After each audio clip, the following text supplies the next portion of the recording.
Russia is weak. The Russian people don't support the government. They will not withstand the might of the United States and its allies. All of that, of course, has ended up on the ash heap of history. Russia is enormously powerful. They have a population that loves the country. They're Russians. They believe in themselves. They believe in their religion. They believe in what they are, and they're willing to fight for it. You have been an outspoken critic of this war, and you have said that all the media we're seeing here in the UK and in the US is telling us the wrong story. They've been demonizing Putin, and you've been saying, wait a second, that's not true. This man, Putin, is by far the most Western-friendly leader that you're going to see in Russia.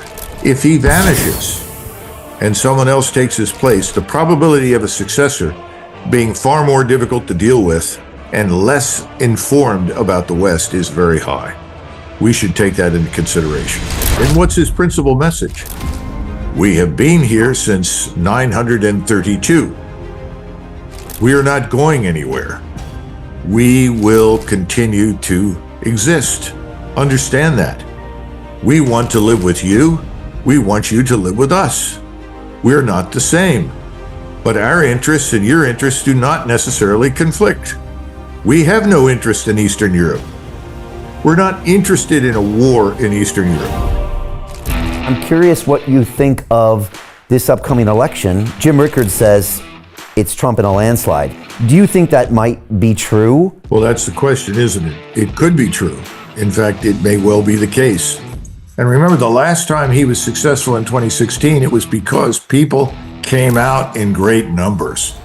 And they hadn't figured out how to defeat that yet on the left. They had grossly underestimated him. That could happen again. And that's the point. If it does, I don't know how you contain the anger that will erupt.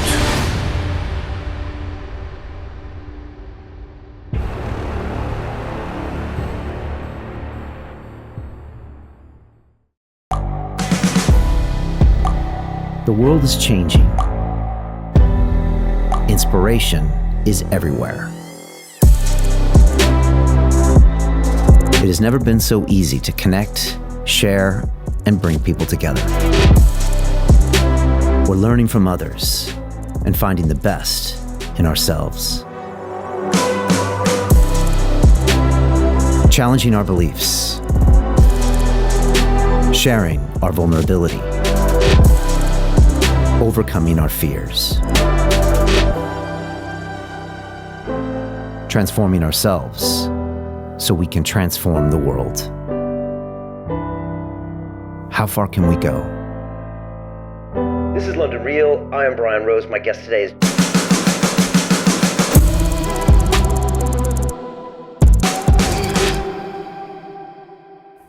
This is London Real. I am Brian Rose. My guest today is Colonel Douglas Macgregor, the decorated combat veteran, author, and foreign policy expert.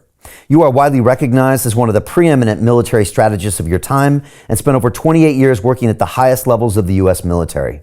You've been a regular commentator on CNN, the BBC, and Fox News, most notably on the Tucker Carlson Show. And in 2020, Donald Trump appointed you as senior advisor to the Secretary of Defense. You believe the greatest threat to America comes from within Washington, D.C., and that the $34 trillion national sovereign debt will inevitably collapse the economy. You've also said that the open border policy continues, Americans will lose their culture and their sense of national identity. And you believe Israel's war with Hamas has developed into a campaign of depopulation, something that could force the U.S. into a showdown with the entire Islamic world and potentially Russia and China.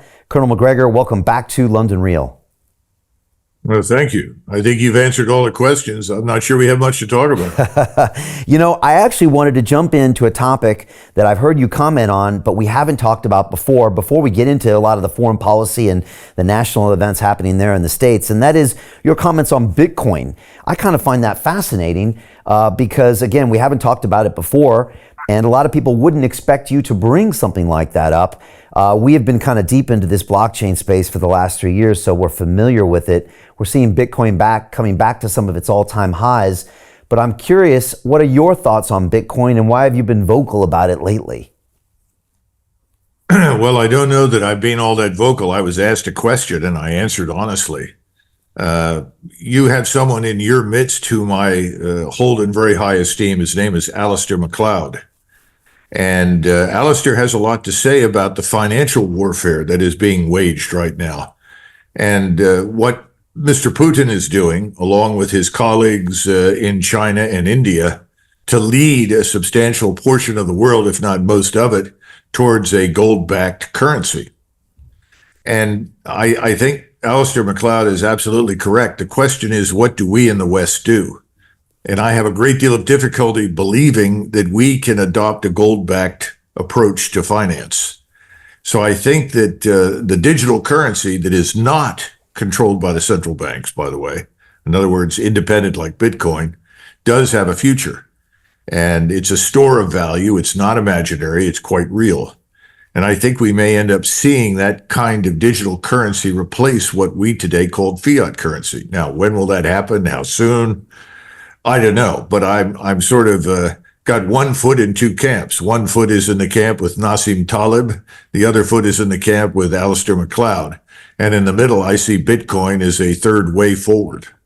Wow, that's fascinating. And again, it's a credit to you, Colonel, that you're open-minded enough to consider something like that, because a lot of people just kind of dismiss it with kind of the usual rhetoric about it. But, the spot ETF has been approved, and now billions are flowing into it, and it's now considered a legitimate diversified financial asset. But more so than that, it's something that's kind of independent. There have been people that said we wouldn't be in these wars if we didn't have this fiat currency. We could inflate at will and throw money around to these causes that don't have a lot to do with domestic sovereignty.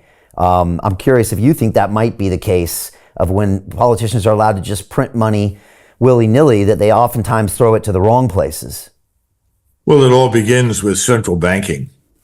And, we've had this Federal Reserve since 1913, and every president up until Woodrow Wilson resisted it. Ultimately, Woodrow Wilson later apologized to the American people for signing it into law.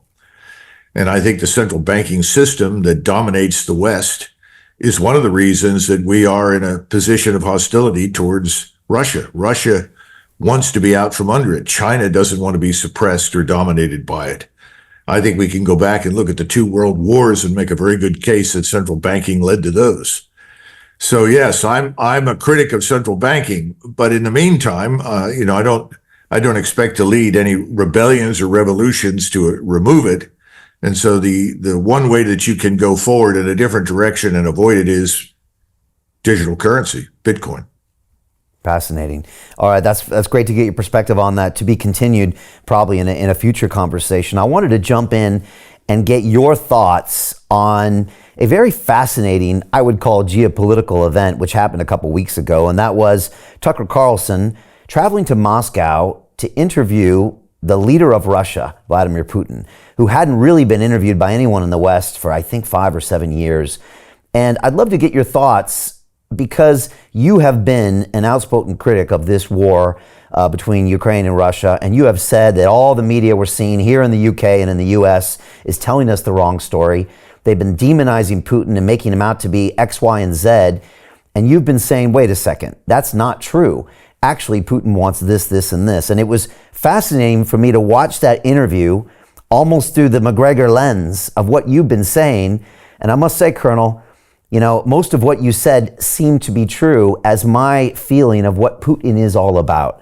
But I'll pass it over to you. What did you see there, and what did you make of this historic event? Well, I think President Putin was emphasizing certain things that we in the West don't really pay enough attention to. First of all, he's emphasizing strategic interests in the broad sense. We tend to personalize everything, and that's ridiculous. It doesn't make any difference whether the leader of the United States or Great Britain or any other sovereign state and the leader of Russia love each other or hate each other. What counts are interests, strategic interests. We've gotten away from that because, frankly, I'm talking about the United States, we're not pursuing our strategic interests. We have no strategic interest in Eastern Ukraine. In fact, one can make the argument that the only real strategic interests we have are in prosperity, peace, and stability, all of which are inextricably intertwined. We are preeminently a commercial power. People talk about the American empire. Well, it's much like the British Empire in the sense that we are a commercial empire. Now, if we're failing, it's because we've lost sight of the commercial purposes of our outreach. We've substituted military power for economic influence and investment. We've substituted military power for cultural and political understanding and cooperation. So I think that's part of why Tucker did what he did. I mean, let's face it, we've been listening to all sorts of terrible things about this man Putin, and people eagerly inhale all this nonsense instead of listening to the man who is currently the Russian head of state. And what's his principal message? We have been here since 932. We are not going anywhere. We will continue to exist. Understand that. We want to live with you. We want you to live with us. We're not the same. But our interests and your interests do not necessarily conflict. We have no interest in Eastern Europe. We're not interested in a war in Eastern Europe. And of course, as you and I have talked before, all you had to do was look at the initial stage of this Russian special military operation. When they went in with a very small force. Only 90,000 combat troops. There were 200,000 involved, but only 90,000 who actually do any fighting. And they were very anxious to have a settlement. And they were very close to reaching a settlement. And then Boris Johnson, at the behest of the United States government, flew in to effectively destroy the agreement, which he did, and ensure that the war would continue. And he made a number of statements in private to Zelensky, which were wrong and fundamentally false. And those statements are the things we tell ourselves. Russia is weak. The Russian economy is weak. The Russian people don't support the government. They will not withstand the might of the United States and its allies. We have more economic power, more influence, and the support of the people. All of that, of course, has ended up on the ash heap of history. Russia is enormously powerful. Why? They have an abundance of resources that they can draw upon. They have a population that loves the country. They're Russians. They believe in themselves. They believe in their religion. They believe in their country and their leadership. Does that mean that they all love Putin? Certainly not. But they believe in what they are, and they're willing to fight for it.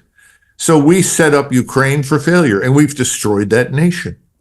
We've killed hundreds of thousands of Ukrainians needlessly. We've driven half the population out of the country, probably 1 million plus wounded on top of the more than 500,000 dead. It's a catastrophe. And you know what? At some point, the United States will do what it has always done. Leave. We just leave. We are preeminently a maritime power and an aerospace power. When things don't go our way, we pack up and we go home. We are only a land power in the Western Hemisphere. And so that's one of the reasons we've tried to fight this war against Russia on the cheap at the expense of the Ukrainian people. And I would argue at the expense of the Europeans, whose economies are in ruins. So in sum, I have not much more to say except that this is what's going to happen in the future. We will just leave. And then the Europeans are going to have to sort out whatever remains. And I don't know what that'll be. I can't predict that with certainty, because if you sat down with Putin today, and this should have been very clear from that interview, and said, look, we want to put an end to this. You could say to Putin, you draw the line that you think is commensurate with your strategic interests, and then we'll draw our line and we'll come to some sort of agreement. And no one's willing to do that, but that's the quickest and easiest way to end the war, because we're not going to attract any positive investment into Ukraine to restore any measure of civilization there until this is over. You know, I had General Flynn on the show 2 days ago, and he heard Putin talking about his interest to join NATO and how they were continually rebuffed administration after administration. And he corroborated that. He said, yeah, that is what I understood happening as well. And so, again, for the first time ever, we almost got a lens into Putin. And like you said, he's not this kind of big bad wolf that everyone kind of inhaled the story there. You could actually, I believed him that he was rebuffed by various U.S. administrations when he was actually trying to find some way to settle so he could move forward as well. So I found that very interesting as well. Well, you know, one of the things that we ought to keep in mind, both you and the British and the other Europeans and Americans, is that this man Putin is by far the most Western-friendly leader that you're going to see in Russia. He's someone who's lived outside the country, traveled extensively. He's personally familiar with other long-standing successful leaders like Modi in India or Xi in China. He understands the geopolitical environment very well. He understands economics very well, which is why I mentioned Alistair MacLeod earlier, who really understands what Putin is doing in financial terms. But he's friendly to the West. He wants to live with the West. If he vanishes and someone else takes his place, the probability of a successor being far more difficult to deal with and less informed about the West is very high. We should take that into consideration. Yeah, I agree. And I think we could see that quite plainly in that conversation. And so I'm so glad that happened. Just moving to other topics, because these are important things. Where are we at right now in the Middle East? We're now how many months in? Almost 5 months into this campaign at this point. What do you see happening, and what are these potential dangerous ramifications? Well, what began as a response to the horrific attack of 7 October was transformed very quickly into an operation designed to either expel or kill the Arabs living in Gaza. I think we need to come to terms with that reality. That's the truth. And when Prime Minister Netanyahu talked to the Israeli population and described the people there as in Gaza as animals, that was widely embraced by the Israeli population. People frequently say, well, if Netanyahu goes, everything will change. And I keep trying to persuade people that they don't understand the level of support inside Israel for what is happening in Gaza. It's real. Whether you like it or not is another matter. It's just it's a fact. I don't particularly like it, and I think it's a mistake for the Israelis to do what they're doing, but that's where we are. I see no evidence that mentality is going to change anytime soon. So where do we stand? Well, one of the things that's happened recently that we should have paid a lot of attention to, but got very little coverage here in the West, was Mr. Erdogan's visit to Egypt. Remember, it's been 13 years since Erdogan and the Egyptians have sat down to talk about anything. There was a lot of bad blood on the street because of the removal of Morsi, who was a member of the Muslim Brotherhood. Remember that Mr. Erdogan leads the Muslim Brotherhood in the region. By the way, he also leads it in North America. And he went to essentially bury the hatchet, as we say, with Egypt, with Sisi, and also at Sisi's invitation, because General Sisi's in a lot of trouble.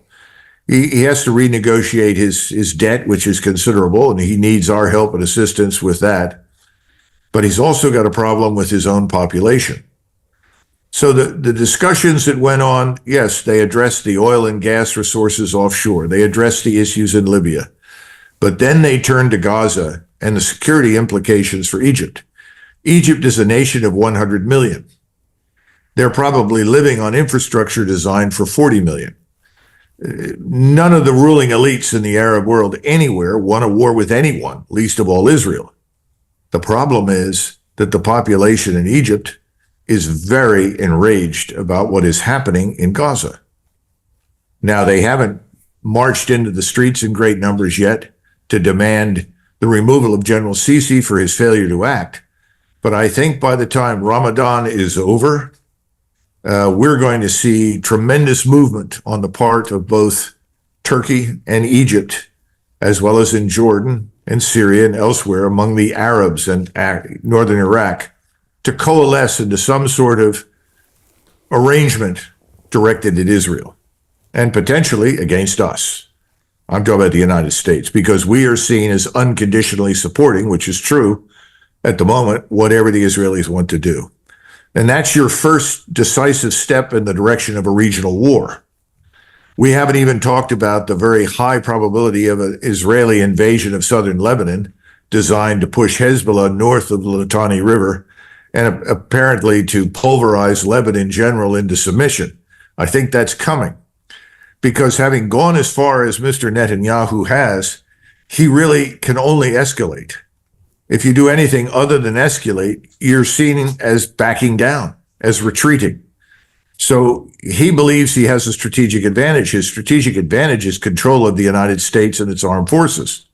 As long as he can guarantee that backstop, he's comfortable taking on other opponents in the region.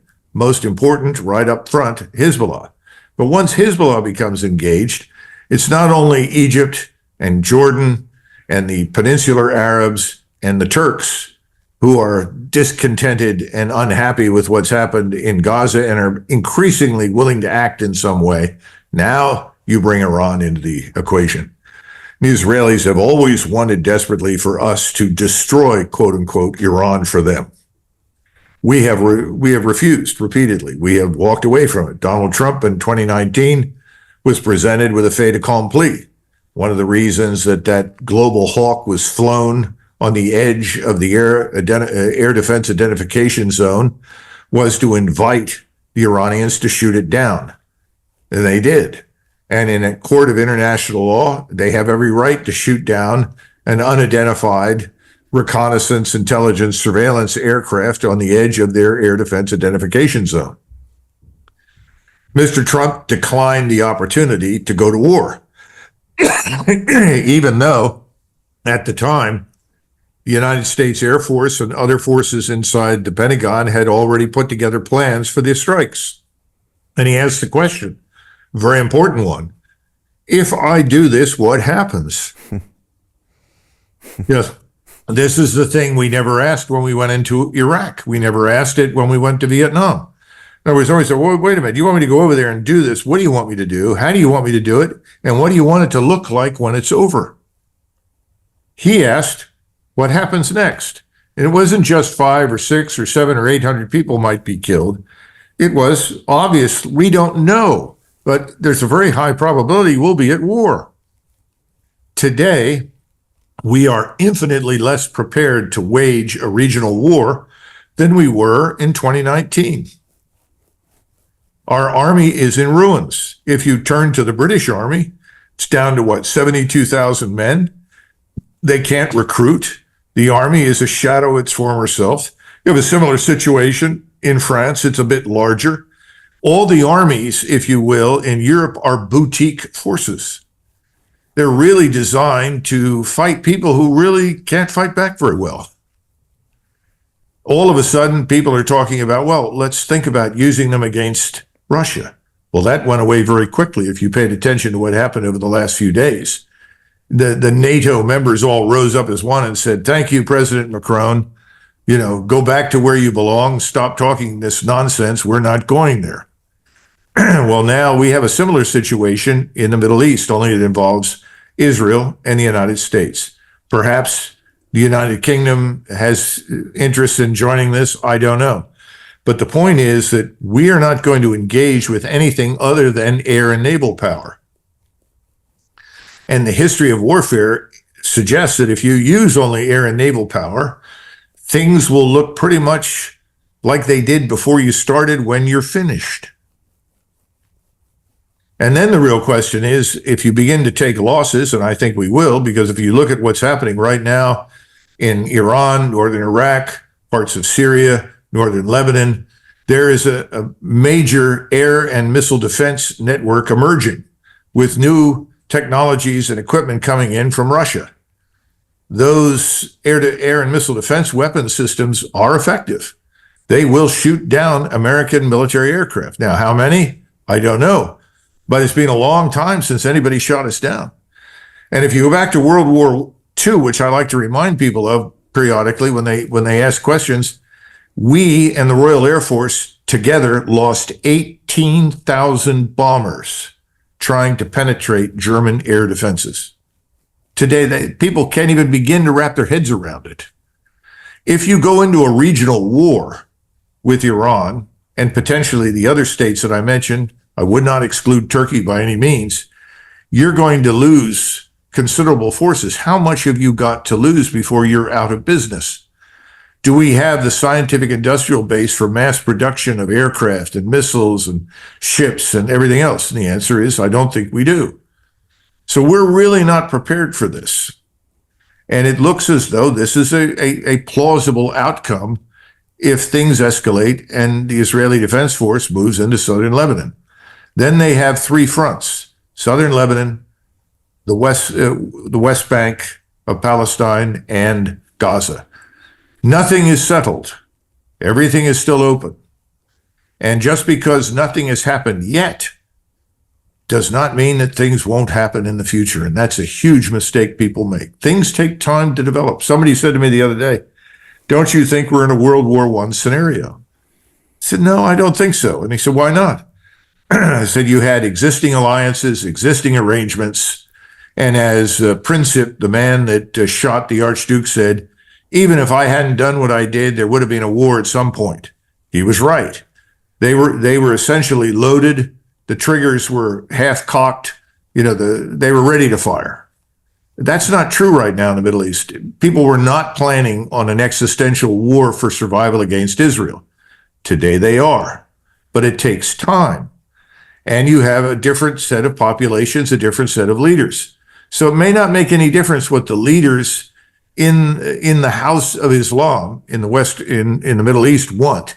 It'll be a function of what the populations that live there demand. And increasingly, they're demanding ferocious action against Israel, and I would say the United States. Wow. You alluded earlier that the U.S. has always been a commercial power. It's the one thing that we do better, and that in itself can be a weapon. And it seems like you said we've kind of lost that perspective when it comes to the actions in Ukraine. And when you talk about how Trump refused to go into that war with Iran, I see a businessman who's potentially running that country that is a commercial power. And again, typically people thought of the Republicans as being the hawks of war, but in fact, he seems to be making those decisions that are back to the commercial interests of the U.S., and that is not start these wars that seem to do only one thing: ruin commerce and drain the nation. I'm curious what you think of this upcoming election, as we're, I think, 9 months out. You have said to me last year that you don't even know if we're actually going to get to that election, and I think you game planned a few scenarios. We're in March now. I'm curious what your perspective is now as we go down this road to November. I guess it's 8 months until election. Then, of course, we have 2 more months, which could be the more interesting months before we have someone sworn in. So what is your perspective right now on this race? Well, there's a lot of water to go under the bridge before we get to November. So let's keep that in mind. What could happen between now and November?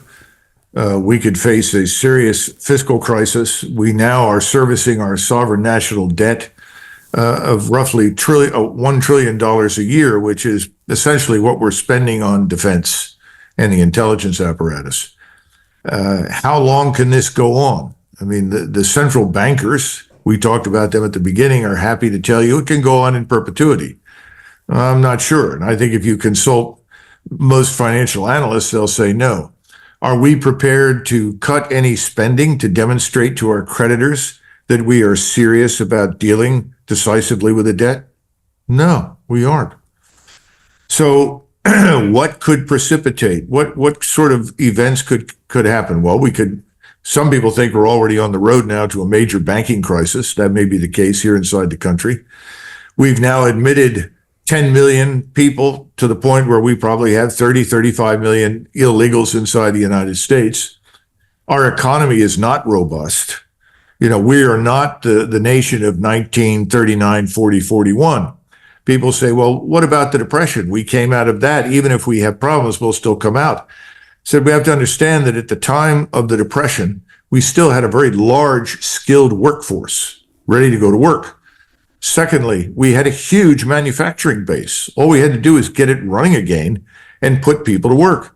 And then 3, our creditors from the First World War, the people that owed us money, they were paying us from Britain and France and other countries in gold. We had a huge supply of it. What's happening now? Well, we don't have that manufacturing base that we once had. What about the skilled workforce? That's mixed. And worst of all, we now have tens of millions of people in the country that we really can't afford to maintain. And they're receiving free health care. They're receiving free transportation. They're receiving free housing. And the criminality is rising across the country in all the major cities. How anyone can look at this picture and not reach the conclusion that anything can happen between now and November is wrong. We haven't even talked about the exogenous events. Let's assume I'm wrong, that someone is stupid in Europe and provokes the Russians. I guess it's possible. I mean, even though the Europeans are now making it clear they don't want to go over there and fight, I don't know what could happen that might precipitate a collision with the Russians. That could be devastating because unlike us, they're ready. They're fully mobilized. They're prepared to put another 800,000 people into uniform. Their general staff is looking at it. I don't think that'll happen, but I don't know the answer there. I don't want to foreclose that option. Then you have the Middle East. What's happening in the Middle East? We're on this progression to regional conflict. If that should blow up suddenly in April, May, June timeframe, involving countries like Iran and Turkey, as well as other Muslim states in the region, even North Africa, what impact is that going to have? I mean, you know about this as well as I do. What happens to your supply chains when you can't get through the Red Sea and the Suez Canal? What happens to your supply chains if you can't get in and out of the Straits of Hormuz? I mean, we could talk for hours, but none of it is good. Everything is fragile. It wouldn't take very much. And once again, go back to the treasury bonds or the bond market. Go back to, you call them gilts. Yeah. Gilts. They're rising. The 10-year, which I always look at, most people look at carefully, is once again rising. This is bad news. How do you deal with all of this? So I think it's sort of a giant house of cards, and we just don't know which card is going to be kicked out underneath and then cause a collapse. But I think we're headed in some kind of direction like that. You mentioned the border, and both President Trump and President Biden are on the border, I think today or yesterday or this week. And Trump just kind of gave a speech on the Texas border where the Texas governor is, vehemently opposed to everything that's happening from the White House. And Trump got up and he said this, and it kind of fascinated me, Colonel. He said, I actually cannot get anyone to explain to me why the Democratic White House would allow this influx of what you're saying is 35 million people. He said, I actually can't find any reasonable motive to that. Now, some people say these people are going to vote Democrat in the future, but Trump doesn't really buy that as a reason. He can't actually come to a reason of why this would be allowed. And I'm curious if you know of a reason or why you think this is happening and then what the implications of it are. Well, first of all, let me correct you on one point. I didn't say 35 million people came up. I'm saying 10 to 12. And when you bring them in, you add them to the totals of illegals who are already here. Ah, yes. You come up with a 30 to 35 billion number. And I got that number from people working in Homeland Security for Mayorkas. And incidentally, everyone in the Department of Homeland Security utterly hates and despises the man because they know he's working tirelessly to destroy us. Now, why do I say that? Go back and look at the reasons why we shut down immigration after World War I. We shut it down completely in 1924.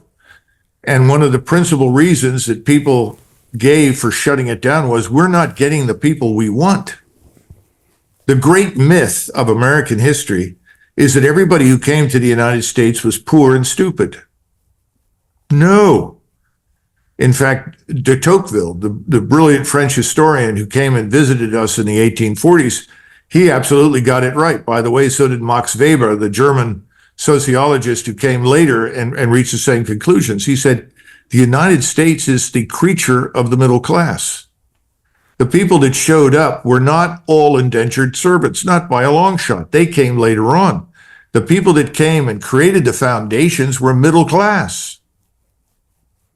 And if you want to understand the American Revolution and what happens and everything attending to it, you've got to understand the Puritan Revolution and the English Civil Wars and Cromwell. Cromwell is as much a founder of the United States as anybody. You draw a straight line from Cromwell to George Washington, from George Washington to Abraham Lincoln. All right? That's the country we were. Suddenly in the 1880s and 90s, the Democrats in particular saw virtue in bringing in large numbers of Europeans from Southern Europe and Eastern Europe that they could then repurpose as future Democratic voters. And so these people came in, and they were not all middle class. They were not all arriving in a state of pristine education. We were the leader in the world for literacy in 1900, but it wasn't because of a public school system. We had none. It's because the people coming were already educated. Bismarck was furious. He had to shut down emigration coming out of Germany because he said, we're losing all the talent. Everybody who has any talent and ambition and imagination is going to America. And then somebody said to him, well, don't worry, Chancellor, they're Germans. Then we'll have friends in America. He said, you're an idiot. Absolutely not. The Germans become Americans, you fool. Don't you get it? Well, Bismarck was right. So we were doing very, very well until we got this new influx. And then we had this thing called Cosa Nostra, mafia, criminality. And on top of that, we started noticing that large numbers of people coming in were communists who were trying to organize against the very government that was admitting them. And so people said, we've got to shut this down. So we shut it down in 1924. It didn't really reopen until after World War II, but we had legislation on the books that said you can emigrate from country X based on the proportion of people from country X that already exist, because we had a balance. We were comfortable with that balance. We had very low crime rates. We had a very successful industrial base. We had a thriving economy. In 1965, all of that was overturned by two senators. One was named Javits from New York City, and the other was Kennedy. And they opened the floodgates, as they put it, to, quote unquote, the developing world. Now, that didn't have an immediate impact, but over time it did. And by the time you get to Ronald Reagan, he decides the solution is amnesty. And so millions of people who had come up from Mexico simply received amnesty and said, everybody said, well, see, it's over now. It got much worse. That was an incentive for everyone, everywhere, to come to the United States. And so all that Mayorkas and Biden and everyone in the administration have done is take a page out of Reagan's book. Let's just open it up, let everybody in, and tell everybody that it'll eventually exhaust itself. Well, it hasn't, and it won't. But once again, we're bringing in huge numbers of people that we have no chance to ever assimilate. But there are people in Washington that are happy with that, because they think that one of two things can happen. First of all, the core population of people who call themselves Americans, just Americans, they are not hyphenated. They will be swamped, diluted, overwhelmed. And they're the problem. That's the problem. They're the problem. And then we'll have all these other people, and they can set up their own cultural centers and their own bodies, and we can play them off against each other and rule them in perpetuity. And there's a lot of money behind that. And Americans are beginning to wake up. I think it's almost too late. We will see. And it's not going to be a pretty picture once people figure it out. And the thing that I worry most about is what happens when the abundance becomes scarcity. And that's where we're headed right now. We have people having trouble feeding their families as it is. Go to any state you want. You can see the traffic jams of people lining up to go to food centers, where the food is free, and picking up everything they can because they just can't afford to feed their own families anymore. It's not a pretty situation, and it's not going to improve quickly.